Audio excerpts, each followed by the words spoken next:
जय हिंद दोस्तों, स्वागत है आपका अपने चैनल पे जिसका नाम है स्टूडेंट एकेडमी। और आज हम पढ़ेंगे पीएच स्केल के बारे में। ठीक है, हम जो चैप्टर पढ़ रहे थे एसिड और बेस के बारे में, तो हमें पता लगाना है कि एसिड क्या चीज़ होती है और बेस क्या होता है। तो उसको नापने के हमारे पास बहुत जो है मेथड थे। जैसे पहले आपने इंडिकेटर पढ़े थे, सूचक पढ़े थे, जिसमें था एक जो है लिटमस पेपर था जो ब्लू हो जाता था, रेड हो जाता था एसिड और बेस की प्रेजेंस में। फिर मिथाइल ऑरेंज था, फिर फेनोफ्थलीन था, और उसमें जो है एसिटिक एसिड सिरका था, और ऑनियन था, प्याज था, टर्मरिक थी, हल्दी थी। ये सभी हमारे पास तरीके थे एसिड और बेस को पता करने के। एक हमारे पास में स्केल है पीएच स्केल, जो मतलब एग्जैक्ट हमें वैल्यू देता है बता के कि भाई कौन सी चीज़ एसिड है और कौन सी चीज़ बेस है। देखो, एसिड और बेस के बारे में बताने के लिए तो और भी इंडिकेटर थे, लेकिन ये जो है इतना परफेक्ट है कि इसके अंदर ये भी पता लग जाता है कि स्ट्रॉन्ग एसिड कौन सा है और वीक एसिड कौन सा है, स्ट्रॉन्ग बेस कौन सा है, वीक बेस कौन सा है। मतलब परफेक्ट वैल्यू देता हमें जो है बिना किसी जो डिस्ट्रैक्शन के। तो आइए शुरू करते हैं पीएच स्केल के बारे में। पीएच स्केल जैसा कि आप जानते हैं, पीएच स्केल, इसका जो पूरा नाम बताऊं मैं आपको तो इसका पूरा नाम होगा पोटान्स ऑफ हाइड्रोजन। पोटान्स जो है एक ग्रीक शब्द है, उसका एक्चुअल मीनिंग जो है क्या है, पावर है। तो पीएच का मतलब क्या हो गया, पोटान्स ऑफ हाइड्रोजन, मतलब पावर ऑफ हाइड्रोजन। मतलब ये जो स्केल होता है इसमें हम हाइड्रोजन की पावर को नापते हैं। जितने ज्यादा हाइड्रोजन की पावर उसके अंदर होगी वो चीज उतनी ही एसिड होती चली जाएगी। जितने ही कम उसमें हाइड्रोजन की पावर होगी उतनी ही वो चीज क्या होती चली जाएगी, वो मतलब नॉन एसिड यानी कि बेसिक होनी शुरू हो जाएगी। ठीक है, तो बेसिकली हम पीएच स्केल के बारे में बात करते हैं। पीएच स्केल के बारे में सबसे स्टार्टिंग में 1909 में, ठीक है, 1909 में सोरेनसन ने बताया था। सबसे पहले सोरेनसन एक साइंटिस्ट हुए जिन्होंने बताया था पीएच स्केल के बारे में।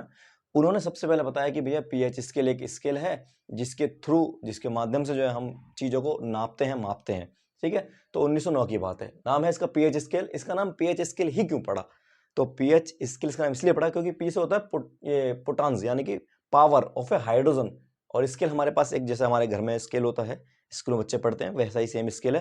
तो इसलिए इसका नाम क्या है, पीएच स्केल है। बात समझ में आ गई।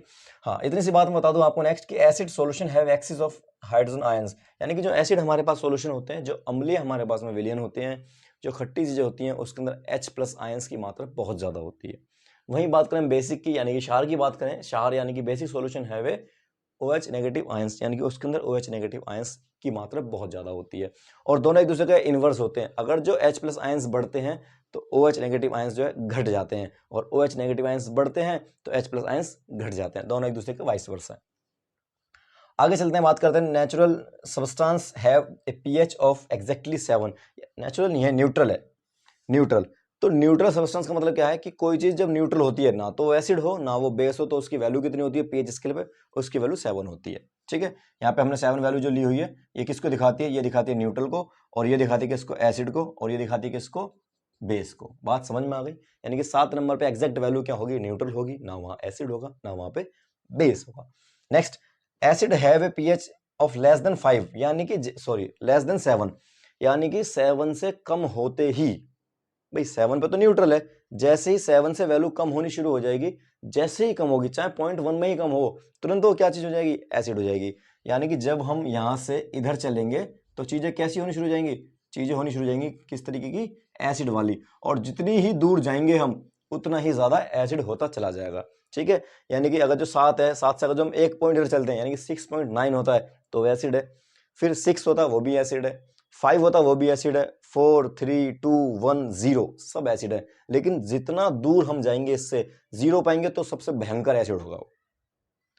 7 पे होंगे तो वो न्यूट्रल होगा, 7 से थोड़ा सा कम निकलेंगे तो एसिड होगा, लेकिन कमजोर सा एसिड होगा। यहाँ पाएंगे तो और कमजोर एसिड होगा, कमजोर एसिड होगा, कमजोर, यहाँ तक कमजोर एसिड होंगे, फिर यहाँ से एसिड जो है स्ट्रॉन्ग होने शुरू हो जाएंगे। तो एसिड को हमने 2 कैटेगरी में बांटा हुआ है, स्ट्रॉन्ग एसिड और वीक एसिड। यानी कि जो 3.5 से कम है इधर, ये कौन से एसिड होंगे, ये हमारे होंगे स्ट्रॉन्ग एसिड। और इधर की बात करें हम तो कैसे एसिड होंगे, ये वीक एसिड। ठीक है, तो हमने इसमें वैल्यू बांटी हुई है कि 7 से लेकर 3.5 के बीच में वीक एसिड है, और 3.5 से 0 के बीच में स्ट्रॉन्ग एसिड है। लेकिन यहां से लेकर यहां तक टोटल ओवरऑल क्या है तो एसिड ही, लेकिन हमने उन एसिड को 2 भागों में बांट लिया है, एक स्ट्रॉन्ग एसिड है, एक वीक एसिड है। बात समझ में आ गई। ठीक उसी प्रकार से उस तरफ भी है। जैसे ही 7 से हम ऊपर चलते हैं तो चीजें शुरू हो जाती हैं बेस की, क्षार की। ठीक है, तो यहाँ पे भी बेस, यहाँ पे भी बेस, यहाँ पे बेस, यहाँ भी बेस है, लास्ट तक बेस है। लेकिन जैसे हम 40 में पहुंचेंगे सबसे भयंकर बेस होगा। जैसे सबसे भयंकर एसिड था ना 0 पे, तो 7 से जितनी हम दूरी बढ़ाएंगे किसी भी तरफ, अगर जो बेस की तरफ चलेंगे हम तो स्ट्रॉन्ग बेस होते चले जाएंगे, और एसिड की तरफ चलेंगे तो स्ट्रॉन्ग एसिड होते चले जाएंगे। तो 7 से अगर हम चलते हैं 10.5 तक, यहाँ तक, तो हमारे पास कौन से एसिड होंगे, सॉरी कौन से बेस होंगे, वीक बेस होंगे। लेकिन जैसे इससे हम आगे निकलेंगे तो कौन से बेस होंगे, स्ट्रॉन्ग बेस होंगे।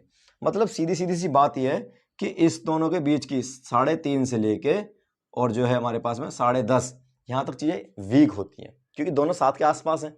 लेकिन उससे उधर निकलेंगे तो स्ट्रॉन्ग बेस, उससे इधर आएंगे तो स्ट्रॉन्ग एसिड। बात समझ में आ गई, ठीक है। उसके बाद में बात करते हैं हम एसिड के बारे में। तो अगर जो इसके अंदर मैं आपको रिप्रेजेंट करूं तो इसके अंदर हम H+ आयंस मान लेते हैं। भाई देखो यहाँ पे सबसे ज़्यादा H+ आयंस है, ये पूरा बॉक्स जो है ये वाला, ये जो बॉक्स है ये किसका है, ये H+ आयंस का बॉक्स है पूरा। अब आप इसमें देख रहे होंगे यहाँ पे इस जगह पे बराबर है दोनों दोनों, एसिड भी उतना ही है, मतलब H+ आयंस है इसके अंदर OH नेगेटिव आयंस है। इनकी वैल्यू और इनकी वैल्यू इस वाले पॉइंट पर बराबर है ना, तो ये न्यूट्रल हो गया। लेकिन जैसे जैसे आप इधर आते हो तो क्या देखते हो, ये वाला जो H+ आयंस की मात्रा बढ़ती जाती है और OH की घटती जाती है। तो यहाँ पे सबसे ज़्यादा इसकी हो जाती है, तो ये स्ट्रॉन्ग एसिड हो जाता है। ठीक वैसे उधर निकलेंगे तो H की मात्रा देखो घटती आ रही है, कम होती जा रही है। लेकिन जो आप देख रहे होंगे बेस की जो OH की मात्रा है देखो कितनी बढ़ती जा रही है, तो उधर क्या हो जाएगा, स्ट्रॉन्ग बेस हो जाएगा। इसलिए दोनों एक दूसरे क्या होते हैं, इनवर्स होते हैं या वाइस वर्सा होते हैं। एक बढ़ेगा तो एक घटेगा। बात क्लियर हो गई, ओके। नेक्स्ट अब बात करें, जैसे हमारे पास HCl है, HCl का नंबर है, मतलब HCl की जो वैल्यू है स्केल पे 0 है। इसका मतलब कौन सा एसिड है, स्ट्रॉन्ग एसिड है। लेमन है 2.5 है, तो 2.5 कहाँ पड़ेगा, 3.5 से कम पड़ेगा, तो ये भी स्ट्रॉन्ग एसिड है। विनेगर है 4 है, ये कहाँ पड़ेगा, ये इसके बाद पड़ेगा, तो ये वीक एसिड हो जाएगा। उसके बाद कॉफी है 5 है, तो 5 इन दोनों के बीच में पड़ेगा, तो ये वीक एसिड हो जाएगी। सॉफ्ट ड्रिंक है, कोल्ड ड्रिंक वगैरह जो हम पीते हैं 6 है, तो ये भी क्या हो जाएगा, वीक एसिड हो जाएगा। वहाँ पे फिर है 6.5 यानी कि मिल्क है, दूध यहाँ पे पड़ेगा, लेकिन वो भी एसिड कैटेगरी माना है, तो वो भी एक एसिड माना जाएगा। वहीं हम सलाइवा की बात करें, ये खाना खाने के बाद की सलाइवा है, तो सॉरी खाना खाने से पहले की है, तो 7.4 है, तो ये कैसी है, बेस है। लेकिन खाना खाने के बाद 5.8 है, तो फिर कैसी हो जाएगी, एसिड हो जाएगी। फिर ब्लड की बात करें, हमारे पास ब्लड 7.4 है, तो कहाँ पे आएगा, यहाँ पे आएगा, तो वीक बेस होगा। 7.8 एग है, वो भी वीक बेस है। फिर हमारे पास वॉशिंग सोडा है 9 है, वो भी 10.5 से पहले पड़ेगा, तो वो भी वीक है। उसके बाद हमारे पास अमोनिया है, वो 11.6 है, उसकी वैल्यू इसके बाद पड़ेगी, तो वो स्ट्रॉन्ग बेस आ जाएगा। और ये हमारे पास 14 है, NaOH सोडियम हाइड्रोक्साइड, इसका 14 है, तो ये भी स्ट्रॉन्ग बेस होगा। समझ में आ गया।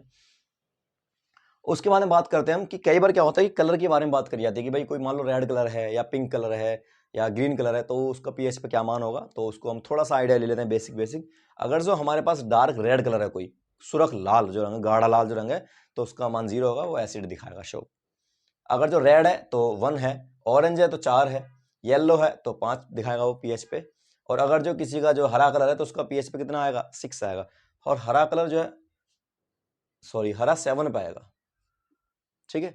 और हरा कलर सबसे बेस्ट होता है हमारी आंखों के लिए। जब भी आपने देखा होगा, जब हॉस्पिटल में डॉक्टर होते हैं तो उस वार्ड के अंदर जो है, जब पेशेंट्स का ऑपरेशन करने जाते हैं तो हरे कलर के कॉस्ट्यूम पहनते हैं और हरे कलर के पर्दे होते हैं मोस्टली, या फिर स्काई ब्लू में भी जा सकते हैं थोड़ा सा कलर, वो इसी के दौरान मिलता है। तो 7 हमारे पास क्या है, न्यूट्रल है, ग्रीन है। 9 नंबर पे ब्लू आता है जो बेसिक को शो करता है, नेवी ब्लू 10 पे आता है, वो भी बेसिक दिखाता है। पर्पल है वो 11वें नंबर दिखाता है, वो भी जो है बेस में दिखाता है, लेकिन ये स्ट्रॉन्ग बेस में दिखाता है। वॉयलेट 13 है, स्ट्रॉन्ग बेस हो गया ये भी। और डार्क वॉयलेट 14 है, ये भी स्ट्रॉन्ग बेस हो गया। तो ये हम जो है एसिड और बेस के बारे में बता रहे थे। तो ये आपका पीएच स्केल है। इसके ऊपर मोटे मोटे 2 सवाल बनते हैं, बहुत इंपॉर्टेंट सवाल। बात ये है कि पीएच का फुल फॉर्म क्या है, पोटेंस ऑफ हाइड्रोजन, ठीक है। दूसरी बात, पीएच किस लिए यूज होता है, पीएच यूज होता है एसिड और बेस की परफेक्ट वैल्यू देने के लिए।